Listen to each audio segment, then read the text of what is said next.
Hello, నేను CS రావు. ఆంధ్రప్రదేశ్లో విద్యుత్ ఛార్జీలు పెంచబోతున్నారు అనేది ఇటీవల కాలంలో వైఎస్ఆర్ కాంగ్రెస్ పార్టీ పెద్ద ఎత్తున ప్రచారం చేసింది. రోడ్ల మీదకి వచ్చి ఆందోళన చేసేటువంటి ప్రయత్నం కూడా చేసింది.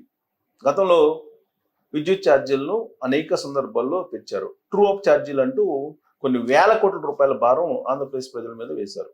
2024 ఎన్నికల్లో చంద్రబాబు నాయుడు గారు అధికారంలోకి వచ్చిన తర్వాత విద్యుత్ ఛార్జీలు పెంచుతారా, పెంచేటువంటి అవకాశం ఉందా అనేటువంటి చర్చ తరచూ జరుగుతుంది. కారణం ఏంటంటే సెకీతోటి జగన్మోహన్ రెడ్డి గారు చేసుకున్నటువంటి ఒప్పందం కారణంగా జరిగినటువంటి పొరపాటు కొన్ని వేల కోట్ల రూపాయల భారాన్ని ఏపీ ప్రజల మీద మోపాల్సి వస్తుంది అనేటువంటిది ఈ మధ్యకాలంలో జరిగినటువంటి చర్చ. దానికి ఒక క్లారిటీ ఇచ్చేశారు విద్యుత్ శాఖ మంత్రి గొట్టిపాటి రవికుమార్ గారు. ఎట్టి పరిస్థితుల్లో కూడా మేము ఛార్జీలు పెంచేటువంటి ఆలోచన లేదు, ఛార్జీలు పెంచము, విద్యుత్ ఛార్జీలు పెంచము అని చెప్పారు. ఇది ఒక రకంగా చెప్పాలంటే రికార్డే. 2014 నుంచి 2019 వరకు ఆంధ్రప్రదేశ్ ముఖ్యమంత్రిగా ఉన్నటువంటి చంద్రబాబు నాయుడు గారు విద్యుత్ ఛార్జీలను పెంచకుండా పరిపాలన సాగించారు. విద్యుత్ ఛార్జీలను 2019 నుంచి 2024 మధ్యలో ఆ రోజున జగన్మోహన్ రెడ్డి గారు అనేక సందర్భాల్లో దాదాపు 9 సార్లు విద్యుత్ ఛార్జీలను పెంచారు. ట్రూ అప్ ఛార్జీలు, సర్దుబాటు ఛార్జీలు అనేది రకరకాల పేర్లతోటి దాదాపు 9 సార్లు పెంచారు. సామాన్యులు భరాయించలేనటువంటి స్థాయికి విద్యుత్ ఛార్జీలు తీసుకెళ్లిపోయారు. దాంతోపాటు సెకీతోటి కుదుర్చుకున్నటువంటి ఒప్పందం, ఆ ఒప్పందంలో దాదాపు 1700 కోట్ల రూపాయలు చేతులు మారాయని చెప్పి లంచాల రూపంలో అమెరికా కోర్టులు చెప్పడం జరిగింది. సో ఆ ఒప్పందం కారణంగా ఆంధ్రప్రదేశ్ ప్రజల మీద భారం పడుతుంది అనేటువంటి ఒక చర్చ ఈ మధ్యకాలంలో వచ్చింది. దానికి ఫుల్ స్టాప్ పెడుతూ ఇప్పుడు ఆంధ్రప్రదేశ్ ప్రభుత్వం విద్యుత్ ఛార్జీలు పెంచము అని చెబుతూ తన భవిష్యత్ ప్రణాళికను అనౌన్స్ చేసింది. ఆంధ్రప్రదేశ్కి రాబోయేటువంటి రోజుల్లో ఎంత విద్యుత్ రాబోతుంది అనేటువంటి విషయాన్ని, కాబట్టి విద్యుత్ ఛార్జీలు పెంచాల్సిన అవసరం లేదు అని చెప్తున్నారు. మరి ఆ మాట నమ్మచ్చా మనం అనంటే ఖచ్చితంగా వాళ్ళు చూపిస్తున్నటువంటి ఎనర్జీ డెవలప్మెంట్ యాక్టివిటీస్ని కనుక చూస్తుంటే విద్యుత్ ఛార్జీలు పెంచకుండానే పరిపాలన సాగించేటువంటి అవకాశం ఉంది అని భావించడానికి అవకాశం ఉంది. సో మరి వాళ్ళు ఎలాంటి చర్యలు తీసుకుంటున్నారు అనేది ఆల్రెడీ రిపోర్ట్స్ మన దగ్గర ఉన్నాయి, పేపర్లో కూడా వచ్చినాయి. సో దాన్ని మేము చూపించే ప్రయత్నం చేస్తాను. సో టాటా ఎనర్జీ ఇక్కడ చూడండి, రాష్ట్రంలో టాటా ఎనర్జీ క్లోజప్లో. సో రాష్ట్రంలో టాటా ఎనర్జీ భారీ పెట్టుబడులు 49,000 కోట్లతో పునరుత్పాదక విద్యుత్ ఉత్పత్తి, ఎన్ఆర్ఈడి సిఏపితో ఒప్పందం. రాష్ట్రంలో 49,000 కోట్ల పెట్టుబడితో పునరుత్పాదక విద్యుత్ కేంద్రాల ఏర్పాటుకు టాటా రెన్యూవబుల్ ఎనర్జీ సంస్థ ముందుకొచ్చింది. ఈ మేరకు రాష్ట్ర new and renewable energy development corporation తో ఒప్పందం చేసుకుంది. ఆ సంస్థతో భూములు, మౌలిక వసతుల కల్పనలో ప్రభుత్వం సహకారం అందిస్తుంది.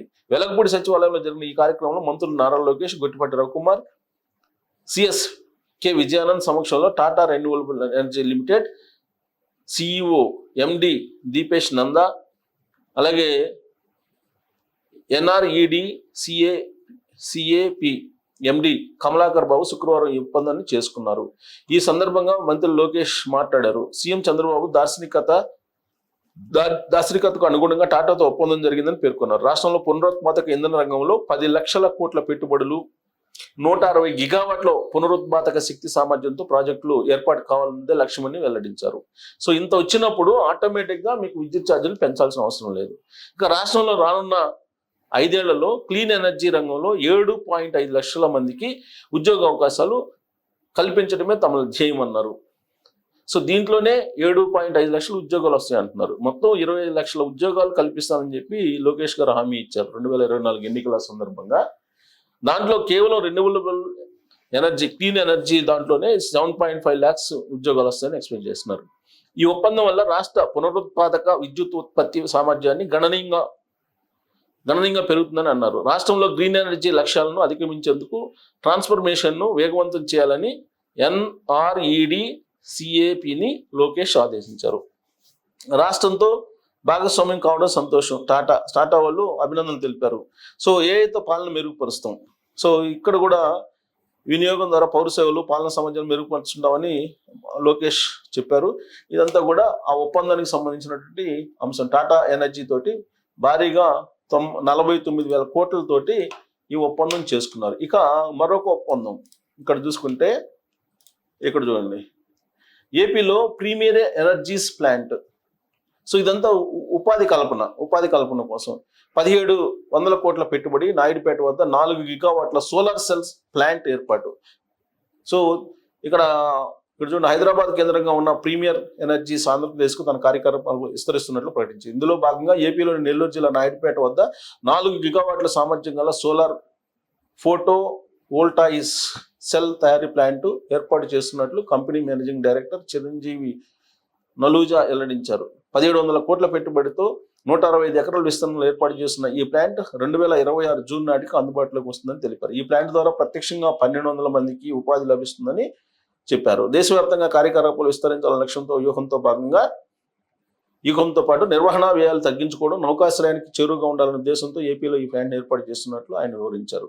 కంపెనీ ఇప్పటికే హైదరాబాద్ రావిల్గ్యాల ఎలక్ట్రానిక్ సిటీలో 2 గిగావాట్ల సెల్, 4 గిగావాట్ మాడ్యూల్ స్థాపిత సామర్థ్యం ప్లాంట్ నిర్వహిస్తుంది. సో ఇదంతా కూడా ఇదొక ఒప్పందం, ఉపాధి అవకాశాలు 1500 కోట్లు.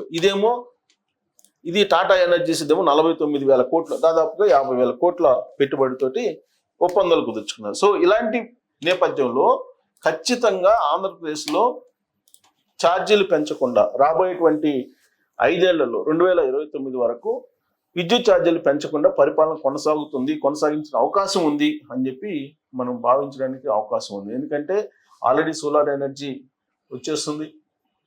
సోలార్ ఎనర్జీతో పాటు అనేక కంపెనీలు పెట్టుబడులు పెడుతున్నాయి దాని ఉత్పత్తి కోసం. కాబట్టి విద్యుత్ ఛార్జీలకు సంబంధించినటువంటి ఒప్పందాలు, విద్యుత్ ఛార్జీలకు సంబంధించినటువంటి గత తప్పులు వీటన్నింటినీ సరిదిద్దుతూ చంద్రబాబు నాయుడు గారు ముందుకు వెళ్తున్నటువంటి క్రమంలో విద్యుత్ ఛార్జీల పెంపు అనేది ఉండకపోవచ్చు.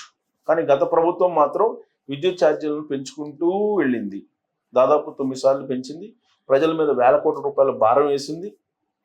అలాంటి భారం మళ్ళీ ఈ ప్రభుత్వం వేస్తుంది అనేటువంటి ఒక అభిప్రాయం మొన్నటి వరకు ఉంది. దాన్ని శాశ్వతంగా తొలగించేటువంటి ప్రయత్నం ఆంధ్రప్రదేశ్ ప్రభుత్వం చేస్తుంది. సో కాబట్టి విద్యుత్ విషయంలో ఆచితూచి ఆంధ్రప్రదేశ్ ప్రభుత్వం అడుగులు వేస్తుంది. మిగులు విద్యుత్ తోటి యాక్చువల్గా ఆంధ్రప్రదేశ్ ఏర్పడింది. లోటు బడ్జెట్ తోటి, రెవెన్యూ లోటుతోటి ఏర్పడినప్పటికీ కూడా ఆంధ్రప్రదేశ్ రాష్ట్రం మిగులు విద్యుత్ తోటి ఏర్పడింది. ఆ మిగులు విద్యుత్ తోటి ఏర్పడినటువంటి రాష్ట్రాన్ని విద్యుత్ కోతల దిశగా తీసుకెళ్ళింది గత ప్రభుత్వం.